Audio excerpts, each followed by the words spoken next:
Analizando la historia.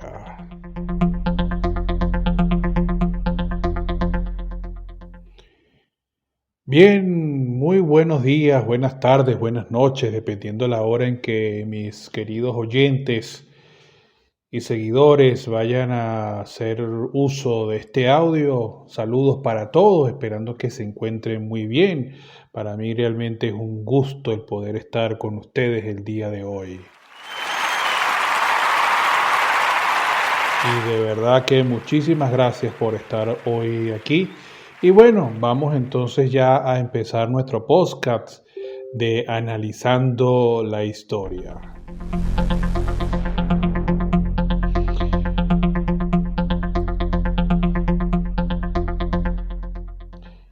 Y bien, en esta ocasión, pues vamos a trabajar con lo que sería pues el gobierno de don Rómulo Gallegos, ¿verdad?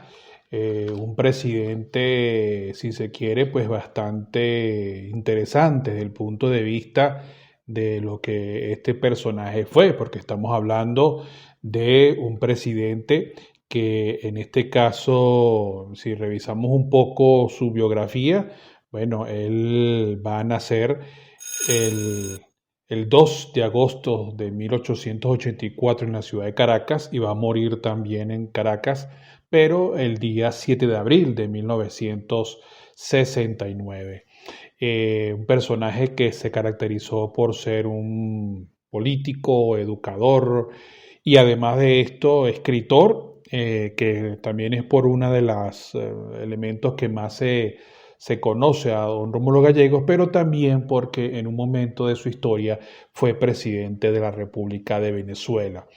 Ciertamente estamos hablando de un político y un escritor, y así como lo hemos visto en otras clases, ¿verdad? En otros encuentros, cada presidente pues tiene su eslogan, ¿no? Y en el caso de don Rómulo Gallegos, pues él también va a tener un eslogan, una frase que lo identifica. Estamos hablando de que él era conocido como el presidente de la concordia. Es súper interesante esto, ¿no? ¿Qué querrá decir esto de la concordia, ¿no? Y esto lo vamos a hablar un poco más adelante, ¿no?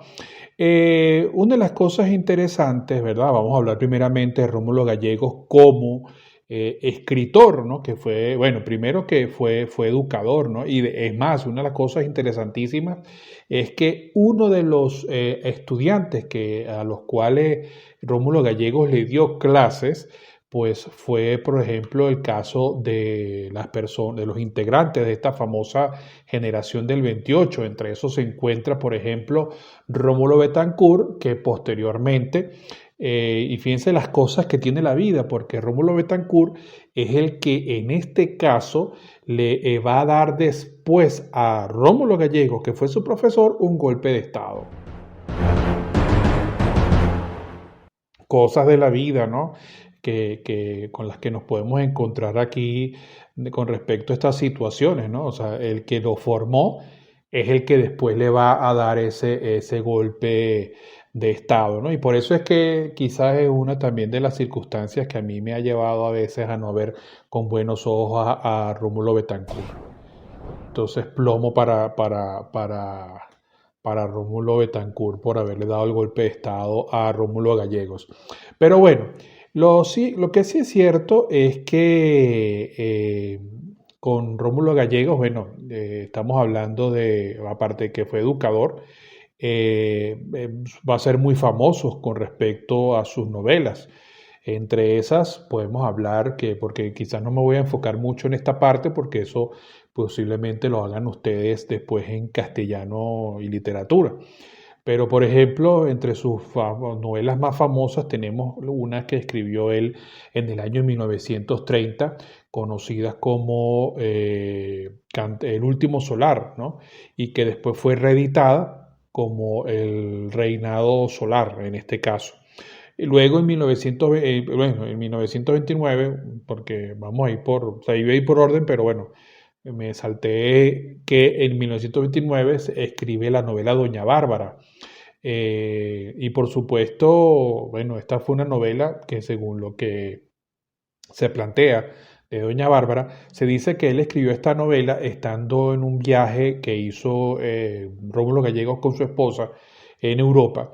Y de hecho él después cuando la redactó, él parece que en un principio como que no había quedado muy satisfecho con lo que había escrito de la obra como tal. Y entonces, de hecho hay una historia donde él habla de que él iba a lanzar por el barco. Él estaba en la parte de arriba del barco, pues donde está la gente ahí, no me acuerdo ahorita el nombre como tal, y iba a lanzar la novela al mar, pues porque decía que eso no servía para nada.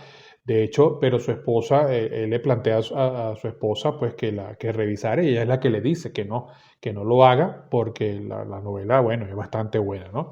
Luego vamos a tener otra novela que escribió en 1934 llamada Canta Claro y posteriormente otra que escribió en 1935 llamado Canaima. Por supuesto, todas estas novelas fueron un rotundo éxito. De verdad que sí. Y bueno, es por una de las cosas que se conoce muchísimo a Rómulo Gallegos en este caso. Pero bueno, vamos a hablar ya propiamente del Rómulo Gallegos como presidente, como líder político.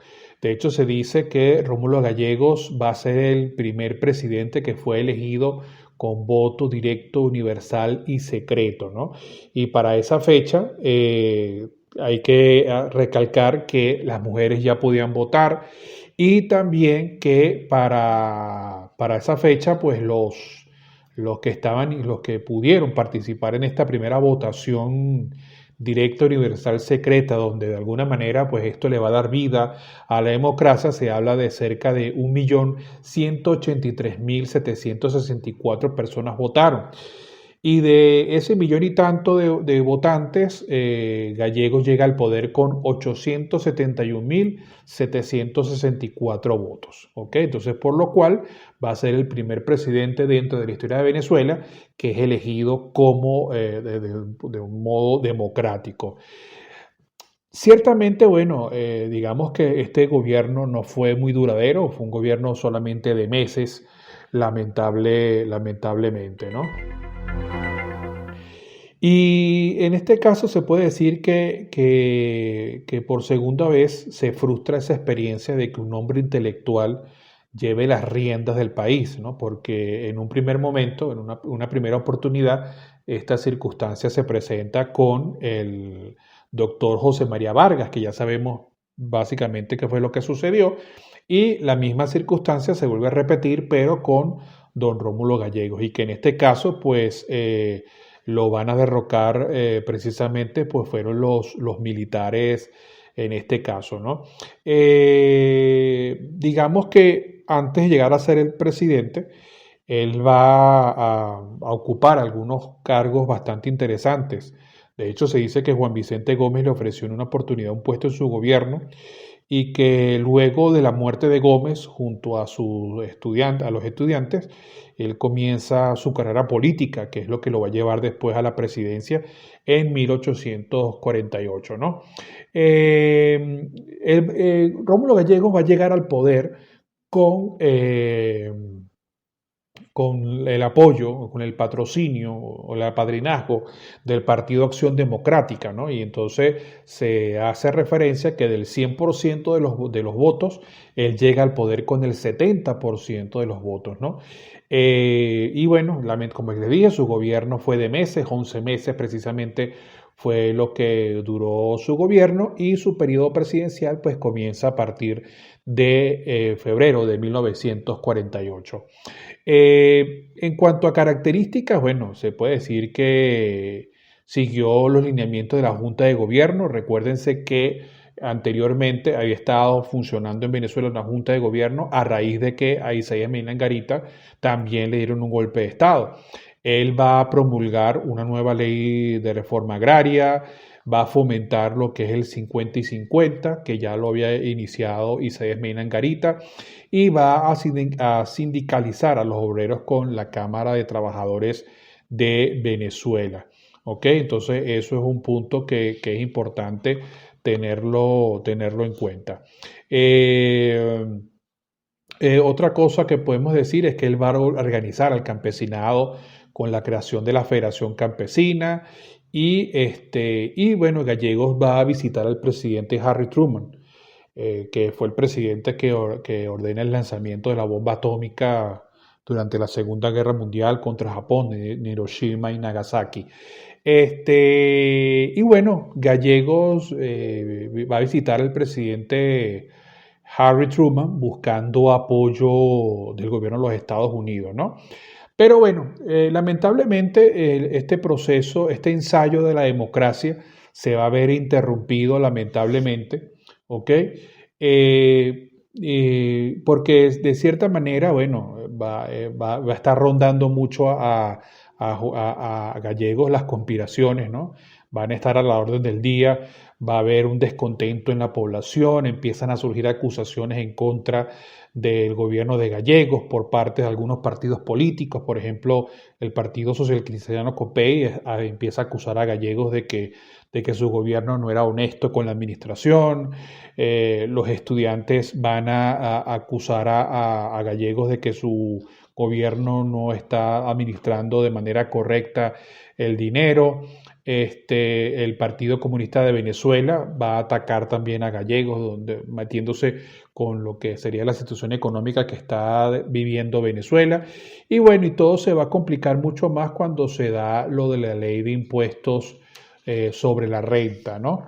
Entonces, bueno, lo cierto de todo esto es que el 19 de noviembre del 47, Gallegos se reúne con una comisión militar compuesta por Delgado Chalbaud, Pérez Jiménez y Llovera Páez, y en esta reunión ellos condicionan la lealtad de las Fuerzas Armadas al gobierno, siempre y cuando pues él satisfaga alguna serie de demandas, ¿no?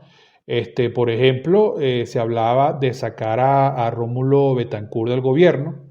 Le estaban pidiendo igualmente el que se tenía que desarmar algunas milicias de Acción Democrática y que se tenía que renovar el tren ministerial que a él lo acompañaba, ¿no? Lo cierto del caso es que Gallegos se va a negar ante estas presión que le estaban haciendo los militares, y esto es lo que va a llevar entonces a que se genere pues el derrocamiento, el golpe de Estado a Rómulo Gallegos, ¿no? En la tarde el presidente, o sea, para la fecha en que se produce el golpe de Estado, que es el 24 de noviembre del 48, pues entonces el presidente y sus ministros fueron detenidos, y en una locución, que era en ese entonces mayor Marco Pérez Jiménez, garantiza que va a haber un orden en el país, ¿no? Y con esto, pues entonces, digamos que de una manera bastante general, pues termina el gobierno, lamentablemente, de Marcos Pérez Jiménez, de Marco Pérez Jiménez, de Rómulo Gallegos. Y bueno, ya suena el timbre y por lo tanto esto quiere decir que ya finaliza nuestro tiempo del podcast, y bueno, agradeciéndoles a todos ustedes de verdad el hecho de haber estado presente y escuchando en cualquier momento del día esta grabación, y que la misma le haya servido para entender un poco mejor qué fue lo que sucedió con don Rómulo Gallegos. Entonces, muchísimas gracias y nos volveremos a escuchar próximamente en otra edición de Analizando la Historia. Saludos para todos y nos escuchamos próximamente.